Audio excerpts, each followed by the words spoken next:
Happy morning, dear students. I welcoming you all to this online class. So, in previous class, we have completed chapter 7, circulation and body fluids. Today, we will start the next chapter, excretion. Earliest animal forms arose around 700 million years ago. They were marine organisms like the modern sponges. Each cell of modern sponge is surrounded by seawater, but it maintains an intracellular ionic composition different from that of seawater. Evolution led to changes in the organization of tissue layers, followed by the formation of specialized external tissue layers. This provides a barrier between the external environment and the internal fluid, resulting in the formation of extracellular fluid. Major changes in osmoregulation and ionic regulation occurred during the evolution of chordates. The ability to control extracellular fluid composition were essential for the diversification of animals to inhabit brackish water, freshwater, and land. Animals that invaded land had a risk of desiccation and were unable to excrete metabolic waste directly into the water. Hence, there was a need for an alternative pathway to dispose the nitrogenous waste. Most animals rely on kidneys to control ionic and water balance. Some animals depend on external tissues such as gills, skins, and digestive mucosa to collectively regulate three homeostatic processes. So, what are the three homeostatic processes? Osmotic regulation, ionic regulation, and nitrogen excretion. What is osmotic regulation? Osmotic regulation is the control of tissue osmotic pressure, which acts as a driving force for movement of water across the biological membrane. Here the biological membrane is nothing but the cell membrane. Ionic regulation is the control of the ionic composition of the body fluids. The process by which the body gets rid of the nitrogenous waste products of protein metabolism is called excretion. So what is meant by excretion? Elimination of nitrogenous waste product from the body is called as excretion. Nitrogen excretion is the pathway by which animal excretes ammonia, the toxic nitrogenous end product of protein catabolism. Catabolism is nothing but it's a breakdown of protein. The removal of ammonia and other metabolic alternatives such as urea and uric acid is linked to ionic and osmotic homeostasis. Freshwater vertebrates maintain higher salt concentration in their body fluids. Marine vertebrates maintain lower salt concentration in their body fluids, and terrestrial animals have more water in their body than the surrounding, hence they tend to lose water by evaporation. So depending on the ability to tolerate changes in the external environment, animals can be classified as stenohaline and euryhaline. What is meant by stenohaline? The stenohaline animals can tolerate only narrow fluctuations in the salt concentration. Steno means narrow. So these animals have only narrow fluctuations in salt concentration. Example, goldfish. Whereas euryhaline animals are able to tolerate wide fluctuations in the salt concentration. Example for this is tilapia and salmons. The major nitrogenous waste products are ammonia, urea, and uric acid. Other waste products of protein metabolisms are trimethylamine oxide TMO in marine teleost. So this marine teleost excrete trimethylamine oxide, and spiders excrete guanine, hippuric acid, allantoin, allantoic acid, ornithuric acid, serotonin and seratin, purines, pyrimidines, and pterins. So these are some of the other excretory products of various animals. Now we move on to the modes of excretion by various animals. Excretory system helps in collecting nitrogenous waste and expelling it into the external environment. Animals have evolved different strategies to get rid of this nitrogenous waste. Ammonia is produced during Amino acid breakdown is toxic, hence must be excreted either as ammonia, urea or uric acid. The type of nitrogenous end product an animal excrete depends upon the habitat of the animal. So habitat is nothing but the place where the organism lives.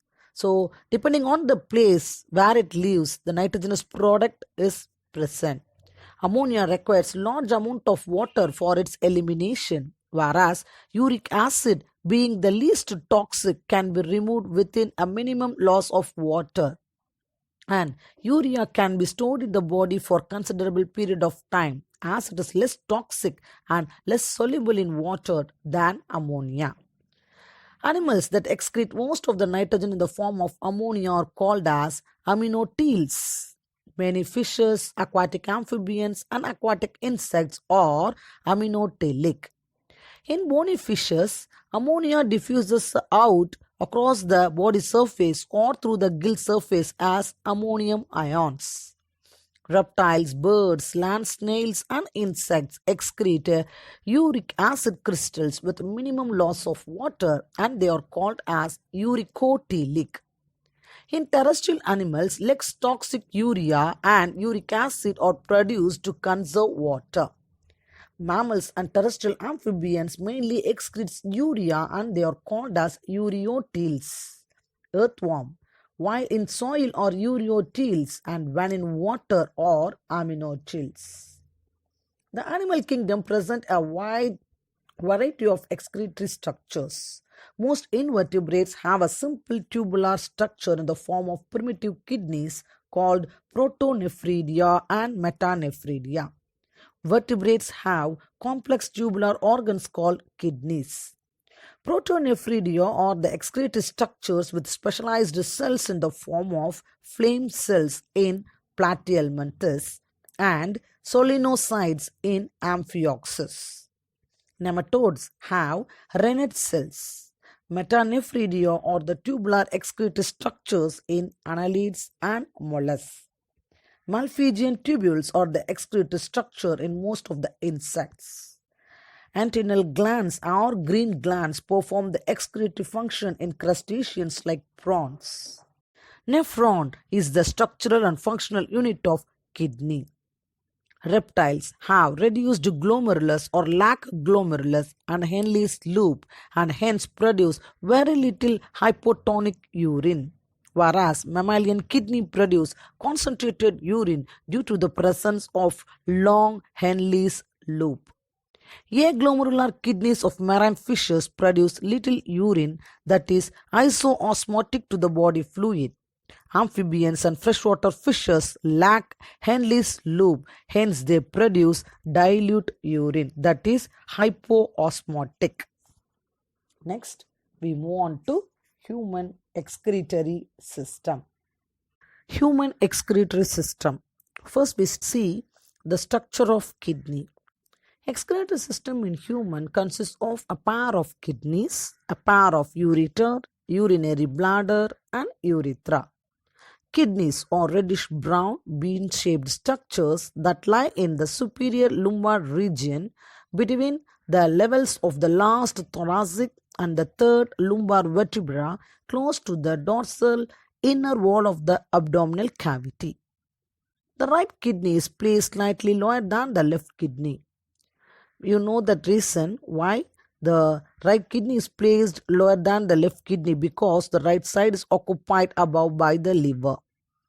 Each kidney weighs an average of 120 to 170 grams. The outer layer of the kidney is covered by 3 layers of supportive tissues, namely renal fascia, perirenal fat capsule, and fibrous capsule. The longitudinal section of the kidney shows an outer cortex and inner medulla and pelvis. Outer cortex, inner medulla, and pelvis. The medulla is divided into few conical tissue masses called medullary pyramids or renal pyramids. The part of cortex that extends in between the medullary pyramids is the renal columns of Bertini. The center of the inner concave surface of the kidney has a notch called the renal hilum, through which the ureter, blood vessels, and the nerves innervate. Inner to the hilum is a broad funnel-shaped space called renal pelvis with projections called calcases. The renal pelvis is continuous with the ureter once it leaves the hilum. The calcases collect the urine and empties into the ureter, which is stored in the urinary bladder temporarily. The urinary bladder opens into the urethra through which urine is expelled out. Next, we see the structure of nephron. Each kidney has nearly 1 million complex tubular structures called nephron. Each nephron consists of a filtering corpuscle called renal corpuscle, which is also called as Malpighian body, and a renal tubule. So, nephron consists of renal corpuscle and renal tubule. The renal tubule begins with a double-walled cup-shaped structure called Bowman's capsule, which encloses a ball of capillaries called glomerulus. The Bowman's capsule and the glomerulus together constitute the renal corpuscle. It is also called as Malpighian corpuscle. The endothelium of the glomerulus has many pores. The external parietal layer of the Bowman's capsule is made up of simple squamous epithelium, and the visceral layer is made up of epithelial cells called podocytes. A question will be asked, what are podocytes? The external parietal layer of the Bowman's capsule is made up of simple squamous epithelium, and the visceral layer is made up of epithelial cells called podocytes. The podocytes end in food process which cling into the basement membrane of the glomerulus. The opening between the food process are called as filtration slits. The renal tubule continues further to form proximal convoluted tubule, which is followed by a U-shaped loop of Henle, that is Henle's loop, that has a thin descending and a thick ascending limb. The ascending limb continues as a highly coiled tubular region called distal convoluted tubule. The distal convoluted tubule of many nephrons open into a straight tube called collecting duct. The collecting duct runs through the medullary pyramids in the region of pelvis. Several collecting ducts fuse to form a papillary duct that delivers urine into the calcases, which open into the renal pelvis. Okay, collecting duct எல்லாம் open ஆகும் medullary pyramidல. Medullary pyramid open ஆகிறது renal pelvis ல இருந்து then it comes to the ureter. In the renal tubule, the proximal convoluted tubule and the distal convoluted tubule of the nephron is situated in the cortical region, that means the cortex region of the kidney, whereas the loop of Henle is in the medullary region. In majority of nephrons, the loop of Henle is too short and extends only very little into the medulla, and they are called as cortical nephrons. A question will be asked, what is meant by cortical nephrons? Okay, some nephrons have very long Henle's loop that run deep into the medulla, and they are called as juxtamedullary nephron. Some nephrons, the Henle's loop is too short, so it is present to extends only very little into the medulla. They are called as cortical nephrons. In some nephrons, the Henle's loop is very long that run deep into the medulla. They are called as juxtamedullary nephrons. Okay, next we move on to mechanism of urine formation in human. The nitrogenous waste formed as a result of breakdown of amino acids is converted into urea in the liver by the ornithine cycle. It is also called as urea cycle. Here you can see the ornithine cycle, how this urea is eliminated out with its mitochondria. It's a very important 3-mark question. Urine formation involves 3 main processes, namely glomerular filtration, tubular reabsorption, and tubular secretion. First one is glomerular filtration. Blood enters the kidney from the renal artery into the glomerulus. Blood is composed of large quantities of water, colloidal proteins, sugar salts, and nitrogenous end product. The first step in urine formation is the filtration of blood that takes place in the glomerulus. This is called as glomerulus filtration, which is a passive process. That means it takes place very slowly. The fluid that leaves the glomerulus capillaries and enters into the Bowman's capsule is called glomerulus filtrate. The glomerulus membrane has a large surface area and is more permeable to water and small molecules present in the blood plasma.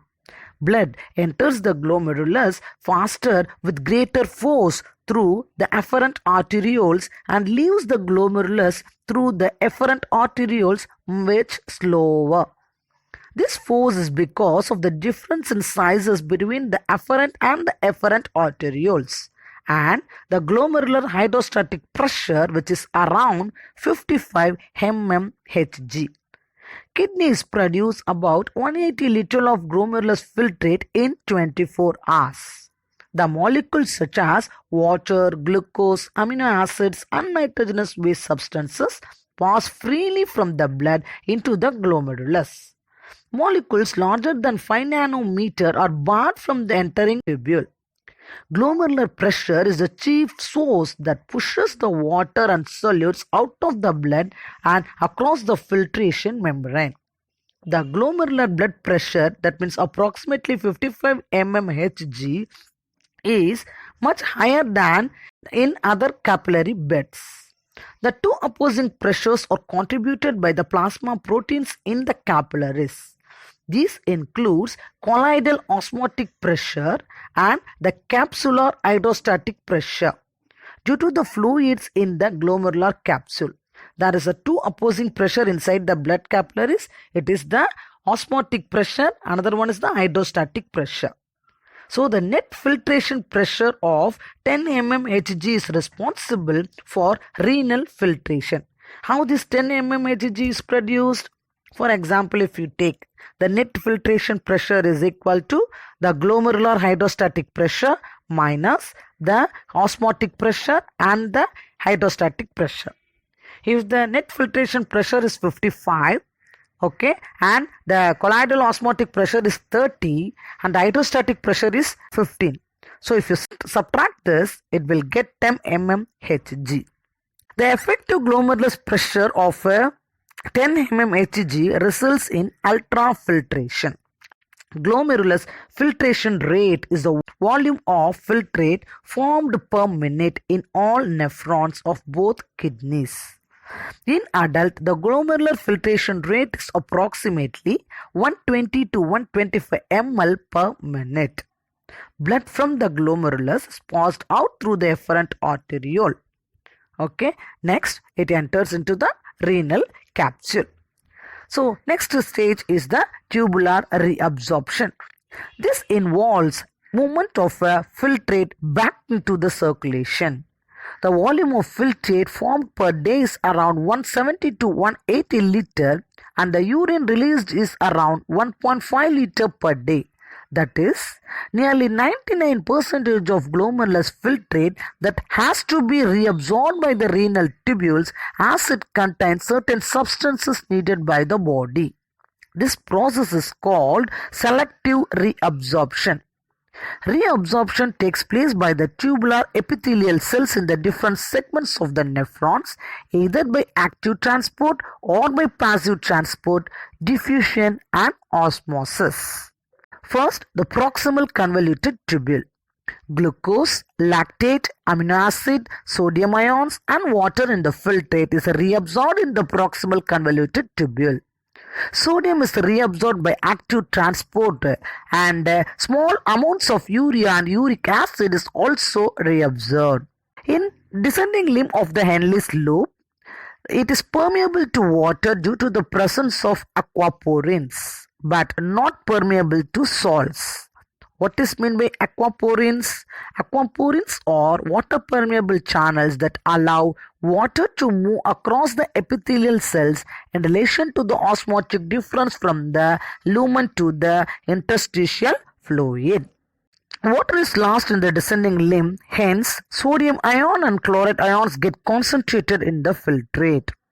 In ascending limb of the Henle's loop, the water is impermeable to solutes such as sodium, chloride and potassium ions.